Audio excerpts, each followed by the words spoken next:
முடிவெடுக்கிறது. இந்த மாதிரி சில கட்டங்கள் வரும் வாழ்க்கையில். அந்த கட்டங்களில் அந்த நாலேஜ் எங்களுக்கு இருக்கும், எப்படி கிரியேட்டிவா திங்க் பண்றது. உதாரணமா சொன்னாலே ஹஸ்பண்ட் தொடர்ந்து வேலை செஞ்சு கொண்டிருக்கிறார். ஆனா அன்பார்ச்சுனேட்லி ஹஸ்பண்ட் வேலை திடீர்னு இல்லாம போச்சு. மந்த்லி 2 lakhs இன்கம் வந்து கொண்டுச்சு, திடீர்னு இன்கம் லாஸ்ட், கட் ஆயிடுச்சு. இப்ப இந்த இன்கம் டெவலப் பண்றதுக்கு ஆஸ் அ வைஃபா இந்த இன்கம் சோர்ஸ், எனக்கு 2 பிள்ளை இருக்கிறாங்க, ஹஸ்பண்ட் இருக்கிறார், ஹஸ்பண்டுக்கு ப்ராப்பரான வேலை ஒன்றும் இல்லை, ஆனா மந்த்லி கரண்ட் பில் பே பண்ணணும், வாட்டர் பில் பே பண்ணணும், ரெண்டல் பே பண்ணணும், பிள்ளைகளுக்கு எக்ஸ்பெண்டிச்சர்ஸ் இருக்குது, மெடிக்கல் எக்ஸ்பென்சஸ் எல்லாமே இருக்குது. இது எல்லாத்தையும் நான் எப்படி மேனேஜ் பண்ணி கொள்ள போறேன்? இப்ப எனக்கு ஒரு திங்கிங் வரணும், ஆஸ் அ வைஃபா நான் எப்படி சப்போர்ட் பண்ணலாம் ஒரு ஹஸ்பண்டுக்கு. ஒன்று, நான் ஏதாவது புதிய ஒரு முயற்சியை செய்யலாம். ஒரு கேக் கொண்டு போட்டு விற்கலாம், பிரைடல் டிசைனிங் பண்ணலாம், மெஹந்தி போட போகலாம், இல்லாட்டி நார்மல் ஸ்மால் ஒரு லெவல் ஒரு ஸ்கேல் பிசினஸ் ஒன்று ஸ்டார்ட் பண்ணலாம், ஆன்லைன்ல பிசினஸ் பண்ணலாம். நீங்க நல்ல நாலேஜபிளான ஒருத்தராக இருந்தா அப்வொர்க்ல போய் நீங்க ஃப்ரீலான்சர் ஒர்க் பண்ணலாம். இப்படி ஏதாவது ஒரு முயற்சி ஒன்று நான் செய்யலாமா என்றது ஒரு வகை.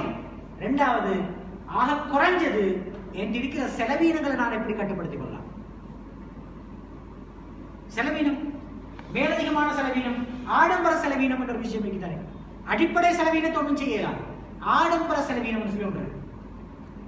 ஆடம்பர செலவீனத்தை நான் எப்படி தவிர்த்து கொள்ளலாம்? அதுவும் பினான்சியல் மேனேஜ்மெண்ட் தான்.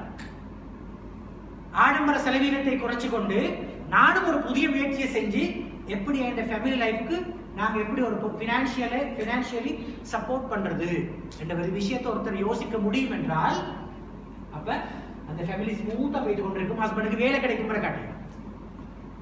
கிளியர் நான் சொல்றது வேலைங்க sir. So creative and critical thinking என்றது லைஃப்ல மிக பிரதானமான.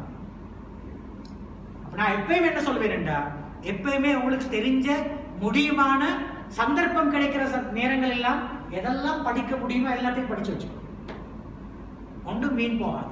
வாழ்க்கையில எப்பயாவது ஒரு கட்டத்துல உங்களுக்கு கை கொடுக்கும்.